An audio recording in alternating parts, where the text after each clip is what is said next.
ಪ್ರೀತಿಸಬೇಕು ಅಂದ ಮಹರ್ಷಿ. ಏನನ್ನು ಪ್ರೀತಿಸಬೇಕು? ಅಸ್ಮಿನ್ ಪ್ರೇಮ ಪರಮ ಪ್ರೇಮ ರೂಪ, ಇದನ್ನು ಪ್ರೀತಿಸಬೇಕು. ಏನನ್ನ? ಯಾವುದು ಅದ ಅದನ್ನು ಪ್ರೀತಿಸು. That which exist for ever.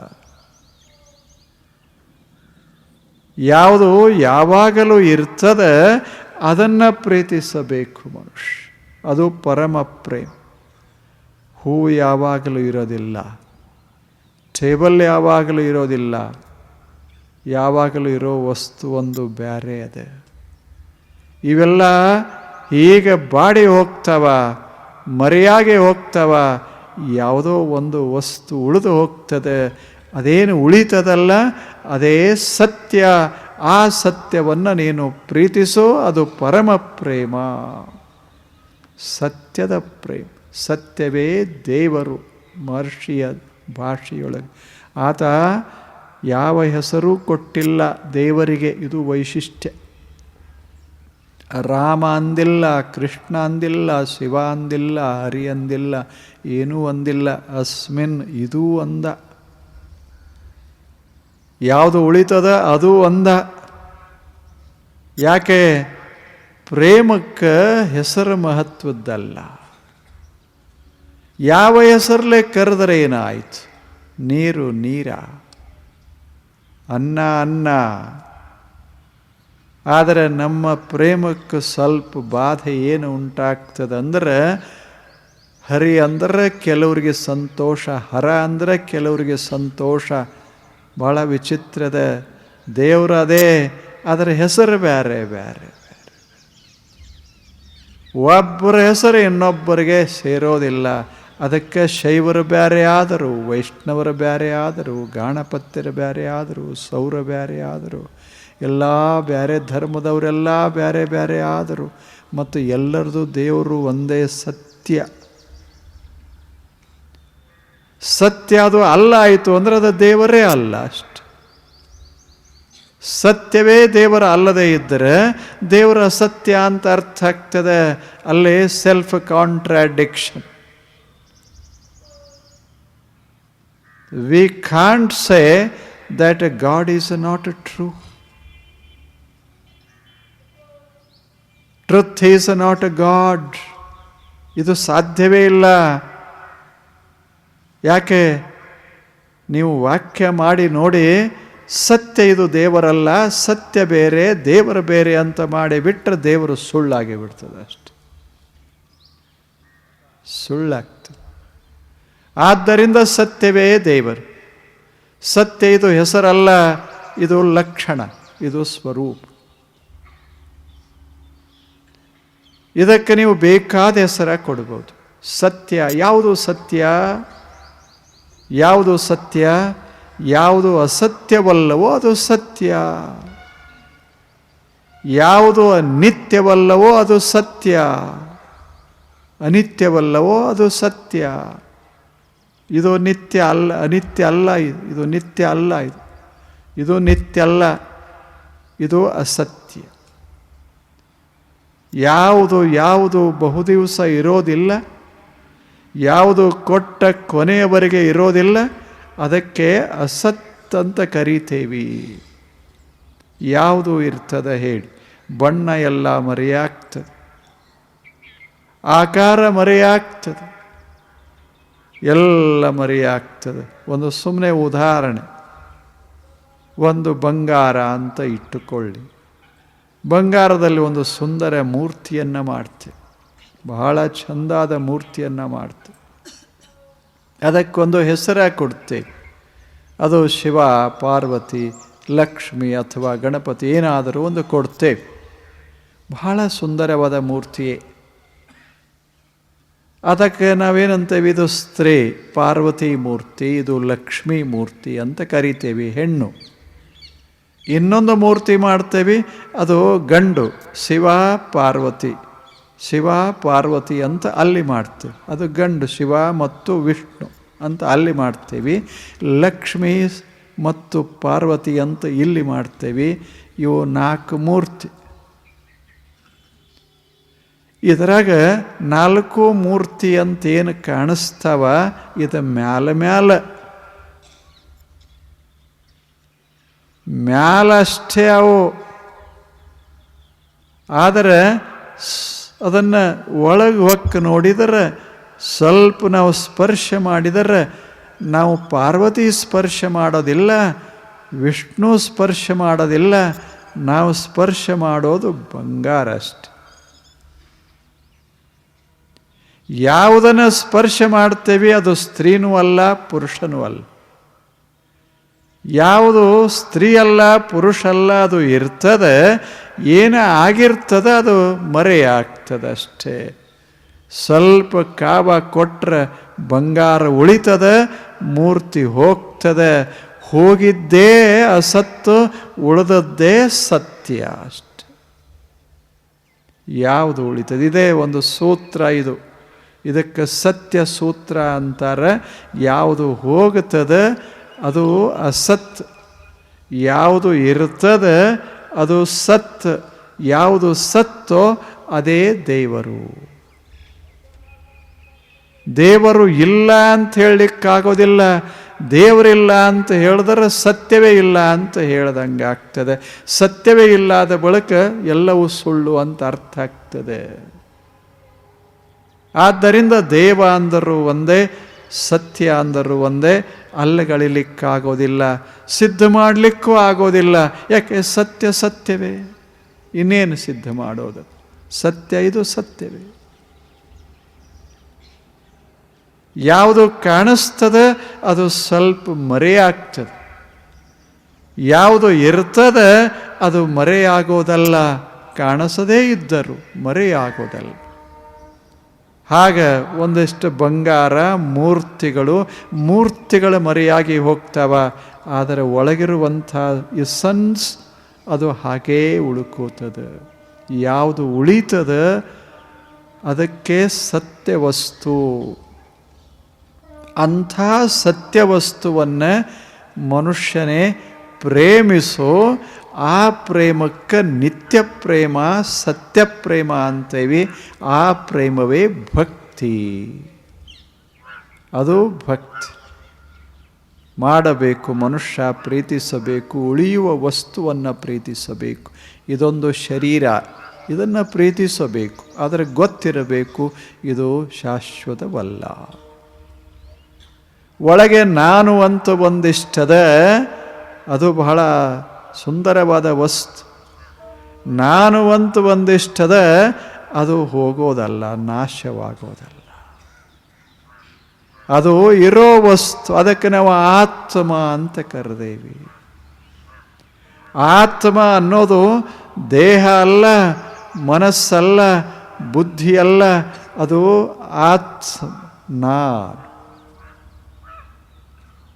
ನಾನು. ಅಹಂ ಪ್ರತ್ಯಯ ಅದಲ್ಲ, ನಾನು ಅನ್ನೋದು ಪ್ರತ್ಯಯದ ಭಾವದ, ಆ ಭಾವದ ಆಧಾರವೇ ಆತ್ಮ. ಅದು ನಾನು. ದೇಹ ನೋಡಿದರೆ ಸ್ತ್ರೀ ಪುರುಷ, ನಾನು ಅನ್ನೋದು ಸ್ತ್ರೀ ಅಲ್ಲ, ಪುರುಷ ಅಲ್ಲ. ಅದು ಏನೂ ಅಲ್ಲ, ಅದು ಬಂಗಾರ ಇದ್ದಂಗೆ. ಸಾತು ಅಸ್ಮಿನ್ ಪರಮ ಪ್ರೇಮ ರೂಪ. ಮನುಷ್ಯನೇ ಅಂಥ ವಸ್ತುವನ್ನು ಒಂದಿಷ್ಟು ಪ್ರೇಮಿಸು, ಅದು ಪರಮ ಪ್ರೇಮ. ಅದು ಕಾಮ, ಕ್ರೋಧ ಯಾವುದಕ್ಕೂ ಅವಕಾಶ ಕೊಡೋದಲ್ಲ. ಯಾಕೆ? ಆ ವಸ್ತು ಸತ್ಯ ಅಷ್ಟೆ, ಇನ್ನೇನಲ್ಲ. ಸತ್ಯ. ಆದ್ದರಿಂದ ಆತ ಹೇಳಿದ, ಸಾತು ಅಸ್ಮಿನ್ ಪರಮ ಪ್ರೇಮ ರೂಪ. ಅದಕ್ಕೆ ನಾನು ಇದು ಅಂತ ಶಬ್ದ ಕೊಡ್ತೇನೆ, ಅದಕ್ಕೆ ಏನೇನು ಬೇರೆ ಶಬ್ದ ಕೊಡೋದಿಲ್ಲ. ಇದು ಯಾಕಂತೇನಿ ಅಂದರೆ ಅದು ಇಲ್ಲಿಯೂ ಅದ, ನೀನು ಎಲ್ಲಿರ್ತಿ ಅಲ್ಲೇ ಅದ. ನಿನ್ನ ಕಣ್ಣು ಮುಚ್ಚಿದರೆ ಒಳಗೆ, ಕಣ್ಣು ತೆರೆದರೆ ಹೊರಗೆಲ್ಲ ಇರೋ ವಸ್ತುವೇ ಸತ್ಯ ವಸ್ತು. ಅದು ನಾಶ ಆಗೋದಲ್ಲ, ಮರೆಯಾಗಿರೋದಲ್ಲ. ನೋಡುವ ದೃಷ್ಟಿ ಬೇಕಷ್ಟೆ. ಅದು ಇರೋ ವಸ್ತು. ಒಂದು ಮ್ಯಾಥಮ್ಯಾಟಿಕ್ಸ್, ಸುಮ್ಮನೆ ಒಂದು ಸರ್ಕಲ್ ಅಂತ ನಾವು ಹಿಂಗೆ ಬರಿತೇವೆ. ಸರ್ಕಲ್, ವರ್ತುಳ ಬರಿತೇವೆ. ಬೇಕಾದಂಥ ವರ್ತುಳ ಬರೀರಿ, ಬರೆದ ತತ್ಕ್ಷಣವೇ ಮಧ್ಯದಲ್ಲಿ ಒಂದು ಬಿಂದು ಇರ್ತದೆ. ಅದ ಆಶ್ಚರ್ಯ. ನಾವು ಬರೆಯೋದಿಲ್ಲ ಬಿಂದುವನ್ನು, ಬರೆದದ್ದು ಬಿಂದುವಲ್ಲ. ಯಾಕೆ? ಬಿಂದು ಇದು ಕಾಣಿಸುವಂಥದ್ದಲ್ಲ, ಅದಕ್ಕೆ ಆಗಲಿಲ್ಲ, ಉದ್ದಿಲ್ಲ, ಏನಿಲ್ಲ, ದಪ್ಪಿಲ್ಲ, ಏನೂ ಇಲ್ಲ. ಅದು ಬಿಂದು. It is the centre of the circle. ಹೀಗೆ ನಾವು ವರ್ತುಲ ತೆಗೆದ ಕ್ಷಣವೇ ಅಲ್ಲಿ ಸರ್ಕಲ್, ಅಲ್ಲಿ ಪಾಯಿಂಟ್ ಎಟ್ ದ ಸೆಂಟರ್, ಅದನ್ನು ನಾವು ಗುರುತಿಸ್ತೇವೆ. ನಾವು ಬರೆಯೋದಿಲ್ಲ, ಅದು ಇರ್ತದೆ. ಸರ್ಕಲ್ ಮಾಡಿದ ಕೂಡಲೇ ಅದು ಅಲ್ಲಿ ಇರ್ತದೆ. ಹಂಗೆ ಶರೀರ ಬಂದ ಕೂಡಲೇ ಒಳಗೊಂದು ಆತ್ಮ ಇರ್ತದೆ. ಅದು ಪಾಯಿಂಟ್. ಅದು ಇಲ್ಲದ ಅಲ್ಲದ ಅಂತಲ್ಲ. ಎಲ್ಲೆಲ್ಲಿ ಸರ್ಕಲ್ಗಳದಾವು ಎಲ್ಲ ಕಡೆ ಪಾಯಿಂಟ್ಗಳು. ಒಂದು ಪಾಯಿಂಟಕ್ಕೆ ಇನ್ನೊಂದು ಪಾಯಿಂಟಕ್ಕೆ ಮಧ್ಯ ಬಿಂದುವಿಗೆ ವ್ಯತ್ಯಾಸ ಇಲ್ಲ. ಯಾಕೆ ವ್ಯತ್ಯಾಸ ಎಲ್ಲಿ ಅಂದರೆ, ಎಲ್ಲಿ ಹೋಲಿಕೆ ಮಾಡ್ತೇವೆ ಅಲ್ಲೇ. ಹೋಲಿಕೆನೇ ಇಲ್ಲದ ಬಳಿಕ ಹೋಲಿಕೆ ಏನು ಮಾಡೋರು? ಉದ್ದಿಲ್ಲ, ಅಗಲಿಲ್ಲ, ದಪ್ಪಿಲ್ಲ, ಏನಿಲ್ಲ, ಹೋಲಿಕೆ ಏನು ಮಾಡೋದು? Point is a point. 2 points cannot be compared. ಅದು ಮಾಡೋಕ್ಕಾಗೋದಿಲ್ಲ. ಹಾಗೆ ನನ್ನ ದೇಹದ ಒಳಗಿರುವ ಕೇಂದ್ರ, ನಿಮ್ಮ ದೇಹದೊಳಗಿರುವ ಅಸ್ತಿತ್ವದ ಕೇಂದ್ರ ಅದೇ ಆತ್ಮ. ಅದನ್ನು ವರ್ಣಿಸಲಿಕ್ಕೆ ಬರೋದಿಲ್ಲ. ಅದು ಬರೀ ಆತ್ಮ. ಅಸ್ಮಿನ್, ಬೇಕಾದ ವಸ್ತು ತಗೊಳ್ಳಿ, ಆ ವಸ್ತುವಿನ ಮಧ್ಯ ಬಿಂದುವೇ ಆತ್ಮ. ಅದು ಆತ್ಮ. ಇರುತ್ತೇನೆ ಅಂತ ನನ್ನಲ್ಲಿ ಅಭಿವ್ಯಕ್ತ ಆಗ್ತದಲ್ಲ ಭಾವನೆ, ಅದು ಆತ್ಮಾಭಿವ್ಯಕ್ತಿ. ಅದು ನಾನು ಬೇರೆಯಲ್ಲ, ನೀವು ಬೇರೆಯಲ್ಲ. ನನ್ನ ಶರೀರ ಬೇರೆ, ನಿಮ್ಮ ಶರೀರ ಬೇರೆ. ಆದರೆ ಒಳಗಿರುವಂಥ ಮಧ್ಯ ಬಿಂದು ಬೇರೆಯಲ್ಲ. ಸರ್ಕಲ್ಗಳು ಬಹಳ ಭಿನ್ನ ಭಿನ್ನವಾಗಿರ್ತಾವ. ಒಂದು ಸರ್ಕಲ್ ದೊಡ್ಡದಿರಬಹುದು, ಒಂದು ಸರ್ಕಲ್ ಸಣ್ಣದಿರಬಹುದು, ಅಲ್ಲವೇನು? ಆದರೆ ಒಳಗಿರುವ ಮಧ್ಯ ಬಿಂದು ಮಾತ್ರ ದೊಡ್ಡದಿದ್ರೇನಾಯಿತು, ಸಣ್ಣದಿದ್ರೇನಾಯಿತು, ಅದು ಒಂದೇ ರೀ. ಹಾಗೆ ಆತ್ಮ ಅನ್ನೋದೊಂದು ಒಂದೇ. ಅದು ಒಂದು. ಅದನ್ನು ನಾವು ಬೇರ್ಪಡಿಸಲಿಕ್ಕೆ ಬರೋದಿಲ್ಲ, ಕಾಣಲಿಕ್ಕೆ ಬರೋದಿಲ್ಲ, ತಿಳ್ಕೋಬೇಕಾಗ್ತದಷ್ಟೆ. ಹಾಗೆ ನನ್ನ ದೇಹ, ನಿಮ್ಮ ದೇಹ ದೊಡ್ಡದು, ನನ್ನ ದೇಹ ಸಣ್ಣದು. ಆದರೆ ಒಳಗಿರುವ ಮಧ್ಯ ಬಿಂದು ಸಣ್ಣದೂ ಅಲ್ಲ, ದೊಡ್ಡದೂ ಅಲ್ಲ. ಇದು ಮ್ಯಾಥಮ್ಯಾಟಿಕ್ಸ್. ಎಲ್ಲದ ಹೇಳಿ, ಬೇಕಾದಷ್ಟು ದೊಡ್ಡ ಸರ್ಕಲ್ ತೆಗೆದ್ರೆ ಏನಾಯಿತು? ಒಳಗಿರುವ ಮಧ್ಯ ಬಿಂದು ಅಷ್ಟೇ. ಸಣ್ಣದಕ್ಕೂ ಅಷ್ಟೇ, ದೊಡ್ಡದಕ್ಕೂ ಅಷ್ಟೇ, ಅದು ಮಧ್ಯ ಬಿಂದು. ಹಾಗೆ ಆತ್ಮ ಅನ್ನೋದೊಂದು ವಸ್ತು. It has no magnitude. It exist but has no magnitude. Point exist but has no magnitude. ಅದಕ್ಕೆ ಮ್ಯಾಥಮ್ಯಾಟಿಕ್ಸಕ್ಕೂ ತತ್ವಜ್ಞಾನಕ್ಕೂ ಬಹಳ ಸಾಮ್ಯ, ಬಹಳ ಸಮೀಪ. ಗಣಿತ ಇದ್ದಂಗೆ ಅಲ್ಲಿ ಅದು ಯಾವುದಿಲ್ಲ. ಇವು ಗೋಲಗಳು, ಸಣ್ಣ ಗೋಲ ಇದ್ದರೆ ಸ್ತ್ರೀ, ದೊಡ್ಡದೊಂದು ಗೋಲ್ ಇದ್ದರೆ ಪುರುಷ. ಮಧ್ಯ ಬಿಂದು ಸ್ತ್ರೀನೂ ಅಲ್ಲ, ಪುರುಷನೂ ಅಲ್ಲ. ಆತ್ಮ ಇದು ಪುರುಷ ಅಲ್ಲ, ಸ್ತ್ರೀ ಅಲ್ಲ. ಅದರತ್ತ ನೋಡಿಬಿಟ್ರೆ ನಾವು ಗಂಡು ಅಲ್ಲ, ಹೆಣ್ಣಲ್ಲ, ಸತಿ ಅಲ್ಲ, ಪತಿ ಅಲ್ಲ, ಯಾವುದಲ್ಲ. ನಾನು ಆತ್ಮ ಅಷ್ಟೆ. ನಾನು ಪರಮ ಆತ್ಮ ವಸ್ತು. ಅವಾಗ ಎಲ್ಲಿ ಜಾತಿ, ಎಲ್ಲಿ ಮತ, ಎಲ್ಲಿ ಪಂಥ ಯಾವುದಿಲ್ಲ. ಬಿಂದುವಿಗೆ ಏನಿಲ್ಲ, ಸರ್ಕಲ್ಕ್ಕೆ ಎಲ್ಲ ಅದಾವ, ವರ್ತುಳಕ್ಕೆಲ್ಲ ಅದಾವ, ವರ್ತುಳಕ್ಕೆಲ್ಲ ಅದಾವ. ಅವರು ಮಿಲಿಯನಿಯರ್, ಅವರು ಬಿಲಿಯನಿಯರ್ ಅನ್ನೋದಲ್ಲೇನು? ಅವರು ಲಕ್ಷಾಧೀಶರು, ಅವರು ಕೋಟ್ಯಾಧೀಶರು. ಸರ್ಕಲ್ಗಳವೆಲ್ಲ. ಸರ್ಕಲ್ಗಳು ಹೆಚ್ಚು ಕಡಿಮೆ ಆಗ್ತಾವ. ಆದರೆ ಒಳಗಿರುವಂಥ ಬಿಂದು ಅದಲ್ಲ, ಆತ್ಮ. ಅದು ಹೆಚ್ಚು ಇಲ್ಲ, ಕಡಿಮೆನೂ ಆಗೋದಿಲ್ಲ. ಅದು ಹಾಗೇ ಇರ್ತದೆ. ಅಂಥ ವಸ್ತು ಅದು. ಅದು ನಾನು. ಅದು ನಾನಾದ ಬಳಿಕ ನಾನು ಏನೂ ಅಲ್ಲ, ನಾನು ಸತ್ಯ ಅಷ್ಟು. ಅದಕ್ಕೆ ನಾವು ಸತ್ಯ ಅಂತ ಕರೆಯೋದು. ಯಾವುದು ಸತ್ಯ? ಯಾವುದು ಇರ್ತದೆ ಅದು ಸತ್ಯ. ಯಾವುದು ಬರೀ ತೋರ್ತದೆ, ಮರೆಯಾಗಿ ಹೋಗ್ತದೆ, ಅದು ಮಿಥ್ಯ.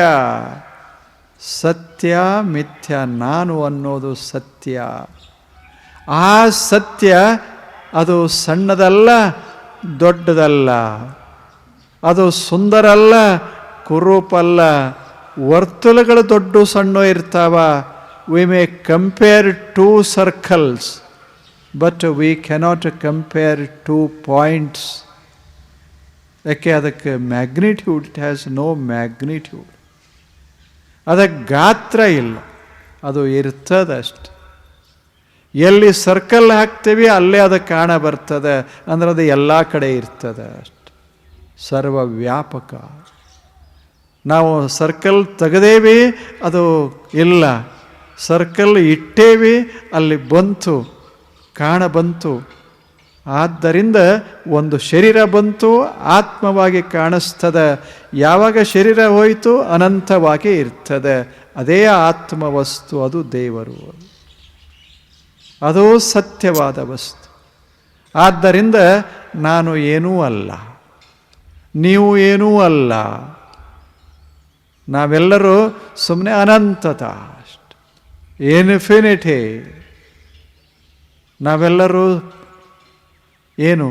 Just existence, eternal, infinite existence, ಅದು ನಾವು. ಇದೊಂದು ಶರೀರ ಮೇಲೆ ಹಿಂಗೆ ತೋರಿ ಬರ್ತದೆ, ಬುದ್ಧಿ ಒಂದಿಷ್ಟು ಕಾಣ ಬರ್ತದೆ. ಅದರಾಗ ಒಬ್ಬರು ದೊಡ್ಡವರು, ಒಬ್ಬರು ಸಣ್ಣವರು.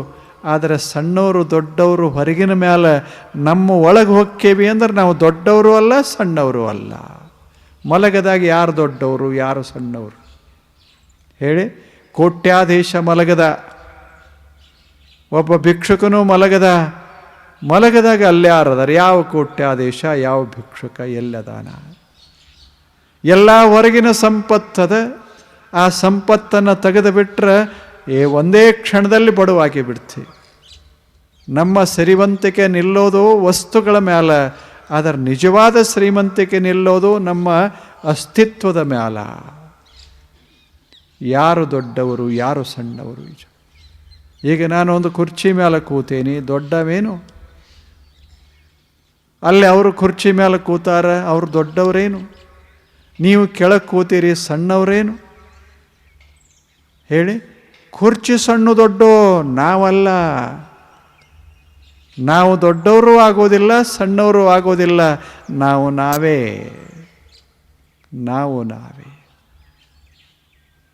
ಆಗೋದಿಲ್ಲ. ಒಂದಂತದೆ, ಒಂದರ ಮುಂದೆ ಮ್ಯಾಥಮೆಟಿಕ್ಸ್ ಇದು. ಒಂದರ ಮುಂದೆ 0 ಇಡ್ರಿ, ಎಷ್ಟಾಗ್ತದೆ? 1 10 ಅಂತ ಅನ್ನಿಸ್ತದೆ ಒಂದಕ್ಕೆ. 2 0 ಕೂಡಿಸಿದ್ರೆ ಒಂದಕ್ಕೆ ಒಂದಿಷ್ಟು ಗರ್ವ ಇರ್ತದೆ. 100 ಅಂತಿರ್ತದೆ ಅಲ್ವೇನು? ಅದು 100 ಅಲ್ಲ, ಅದು ಒಂದೇ. ಮುಂದದಾವಲ್ಲ ಅವು ಶೂನ್ಯಗಳು, ಅವು ಬರೇ ಶೂನ್ಯ, ಅವು ಸಂಖ್ಯಾನೇ ಅಲ್ಲ. ಇಲ್ಲ, ಮ್ಯಾಥಮೆಟಿಕ್ಸ್ ಅಷ್ಟು ಮಜಾ ಅದ. 3 ಶೂನ್ಯ ಇಟ್ಟರೆ ಇದರ ತಲೆ ಕೆಡಕ್ಕೆ ಶುರುವಾಗ್ತದೆ, ನಾನು 1000 ಅಂತ. ಹೌದಲ್ಲ ಹೇಳಿ? 4 ಇಟ್ರಂತೂ ಉಚ್ಚೆ ಹಿಡಿತದ. ಅದು ಅವು ಶೂನ್ಯಗಳಂತಾವ. ಎಂಥ ವಿಚಿತ್ರದೇನೇನು, ನಾವು ಶೂನ್ಯ. We are nothing, we are just zeros, we have no value. ನಾವು ನಿನ್ನ ಹತ್ತಿರ ಬಂದು ಕುಂತು ಕೂಡಲೇ ನಿನ್ನ ತಲೆ ಕೆಡಕ್ಕೆ ಶುರುವಾಗ್ತದಲ್ಲ. ಇದ ಪ್ರಪಂಚ ಅಷ್ಟೇ, ಇದ ಪ್ರಪಂಚ. ಕುರ್ಚಿ ಮೇಲೆ ಕುಂತು ಕೂಡಲೇ ತಲೆ ಕೆಡ್ತದೆ. ಯಾಕೆ? ಪಾಪ ಕುರ್ಚಿ ಅದೇನು ಕುರ್ಚಿ, ಯಾರು ಕುಂತರ್ರೇನು? ಅದು ಬ್ಯಾಡಂತದೇನು ಕುರ್ಚಿನೇ. ಅದು ತಲೆ ಕೆಡಿಸ್ಕೊಳ್ಳೋದಿಲ್ಲ, ಕುಂತವನು ತಲೆ ಕೆಡಕ್ಕೆ ಶುರುವಾಗ್ತದಲ್ಲ. ಇದಕ್ಕೆ ಪ್ರಪಂಚ ಅಂತ ಕರೆಯೋದು. ಇದು ಅಜ್ಞಾನ. ಎಲ್ಲಿ ಕೂತ್ರೇನು? ಒಂದು ಗಿಡದ ಮೇಲೆ ಒಂದು ಕಾಗೆ ಕೂತಿರ್ತದೆ. ಅದು ಭಾರಿ ನಾನು ಬಹಳ ದೊಡ್ಡವ ಅಂತಿರ್ತದೆ. ಯಾಕೆ? ನಾವು ಕೆಳಗೆ ಕುಂತೇವೆ. ಅದಂಥದ್ದು ಎಲ್ಲರೂ ಕೆಳಗೆ ಇದಾರ ಅಂತ. ಕುರ್ಚಿ ಮೇಲೆ ಕುಂತವರು ಕೆಳಗೆ, ನಾನು ಮ್ಯಾಲೆ. ಎಲ್ಲಿ ಕುರ್ಚಿ, ಎಲ್ಲಿ ಮೇಲೆ, ಎಲ್ಲಿ ಕೆಳಗೆ, ಎಲ್ಲಿ ಹಿರಿತನ, ಎಲ್ಲಿ ಕಿರಿತನ, ಎಲ್ಲ ಸಹಜ ಜೀವನ ಇದೆ. ಒಂದರ ಮುಂದೆ ಅವು ಶೂನ್ಯಗಳದಾವಲ್ಲ, ಅವಕ್ಕೆ ತಲೆ ಕೆಡುವುದಿಲ್ಲ. ಶೂನ್ಯ ಏನೂ ಅನ್ನೋದಿಲ್ಲ, ನಾ ಏನದೀನಿ ಅಂತ ಹೇಳುವುದಿಲ್ಲ. ಅದು ಸುಮ್ಮನೆ ಇರ್ತದೆ. ಒಂದಕ್ಕೆ ತಲೆ ಕೆಡಕ್ಕೆ ಶುರುವಾಗ್ತದೆ. ಕಿಶೆದೊಳಗಿರುವ ಹಣ ಹೆಚ್ಚಾಕೋತ ಹೋದಂಗೆ ಕಿಶೆಕೇನು ತಾಪ ಆಗೋದಿಲ್ಲ, ನಮಗೆ ತಾಪ ಶುರುವಾಗ್ತದೆ ಅಷ್ಟೆ. ನನಗನ್ನಿಸ್ತದೆ ಐ ಆಮ್ ಎ ಮಿಲಿಯನಿಯರ್, ನನಗನ್ನಿಸ್ತದೆ I am a billionaire. But billion is there. ಅದಕ್ಕೇನು ಅನಿಸೋದಿಲ್ಲ. ಅದು ಪಾಕೆಟ್ ಎಂದೂ ಹೇಳೋದಿಲ್ಲ ಭಾಳ ಶ್ರೀಮಂತ ಆದೆ ಅಂತ. ಖಾಲಿ ಮಾಡಿದರೆ ಖಾಲಿ, ತುಂಬಿದರೆ ತುಂಬ್ತು ಅಷ್ಟೇ. ಆದರೆ ನಮ್ಮ ತಲೆಯೊಳಗೆ ಅವು ಹೋಗಿಲ್ಲ ಡಾಲರ್, ನಮ್ಮ ತಲೆಯಾಗ ಸಂಪತ್ತು ಹೋಗಿಲ್ಲ. ಆದರೆ ನಮ್ಮ ತಲೆ ಬರೋಬ್ಬರಿ ಇಲ್ಲ. ಯಾಕೆ? ಒಳಗೆ ಹೊಕ್ಕದ ಅಷ್ಟೆ. ಹೊರಗೆ ಅದಾವ, ಒಳಗೆ ಹೊಕ್ಕದ. ಕುರ್ಚಿ ಹೊರಗೆ, ನಾನು ಒಳಗೆ ಹಾಕ್ಕೊಂಡು ಬಿಟ್ಟೆ ಅಷ್ಟೆ. ಎಷ್ಟು ವಿಚಿತ್ರದ. ಮ್ಯಾಲೆ ಕುಂತವರು ಇಳ್ಯಾಕೆ ತಯಾರಿಲ್ಲ, ಕೆಳಗೆ ಕುಂತವರು ಸುಮ್ಮನೆ ತಣ್ಣ ಕುಂಡ್ರಾಕ್ ತಯಾರಿಲ್ಲ. ಕೆಳಗೆ ಕುಂತವ್ರಿಗೆ ಕುರ್ಚಿ ಕಡೆ ಲಕ್ಷ್ಯ, ಕುರ್ಚಾಗ ಕುಂತವ್ರಿಗೆ ಎಲ್ಲಿ ಇಳಿಸ್ತಾರ ಅಂತ ಅವ್ರಿಗೆ ತಾಪ. ಎಲ್ಲದ ಜಗತ್ತು? ಯಾವುದು ಮೇಲೆ, ಯಾವುದು ಕೆಳಗೆ, ಇದೊಂಥರ ಸಾಂಸಾರಿಕ ಹುಚ್ಚುತನ ಈ ಜಗತ್ತಿನಲ್ಲಿ. ಎಲ್ಲದೆ? ಮನುಷ್ಯ ಆನಂದವಾಗಿರಬೇಕು, ಸಂತೋಷಿಯಾಗಿರಬೇಕು. ನಾನು ಯಾರು ಅಂತ ಒಂದಕ್ಕೆ ಗೊತ್ತಿರಬೇಕು. ಅದು ಹೇಳಬೇಕು.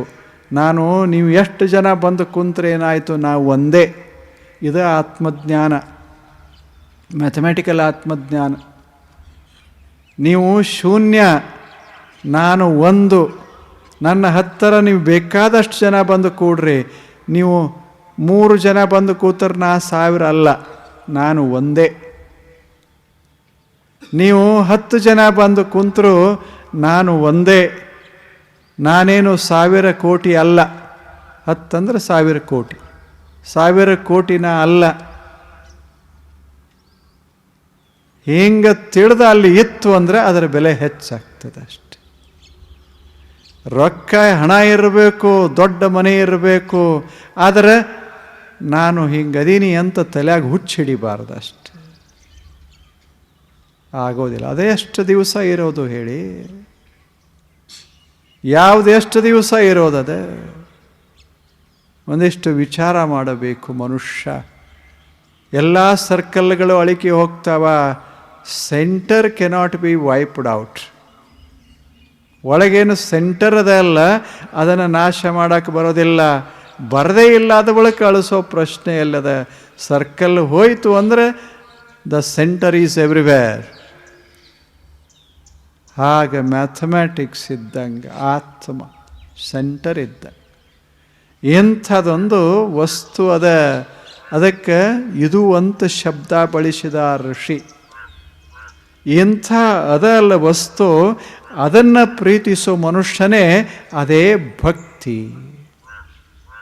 ಸಾತು ಅಸ್ಮಿನ್ ಪರಮ ಪ್ರೇಮ ರೂಪ. ಭಕ್ತಿ ಅಂದ್ರೇನು? ಅಂಥದ್ದೇನು ಬಿಂದು ಅದ, ಆತ್ಮದ ಸತ್ಯ ವಸ್ತುವದ, ಅದನ್ನು ಹೃದಯಾರೆ ಪ್ರೇಮಿಸು, ಅದೇ ಭಕ್ತಿ. ಅದನ್ನು ಪ್ರೀತಿಸಿದಾಗ ನಮಗೆ ಬೇರೆ ಬೇರೆ ಜನ ಬೇರೆ ಬೇರೆ ಆಗಿ ಕಾಣಿಸೋದು ಕಡಿಮೆ ಆಗ್ತದೆ. ಶ್ರೀಮಂತರು ಬಡವರು ಏನಿಲ್ಲ, ಎಲ್ಲರೂ ಆತ್ಮದ ಒಂದೊಂದು ಸರ್ಕಲ್, ಒಂದೊಂದು ರೂಪ್ ಅಷ್ಟು. ಯಾವುದು ಹೆಚ್ಚು? ಈಗ ಹೋಗ್ತಿರಲ್ಲ ಮನೆ ಕಡೆ, ಸುಮ್ಮನೆ ವಿಚಾರ ಮಾಡಿ.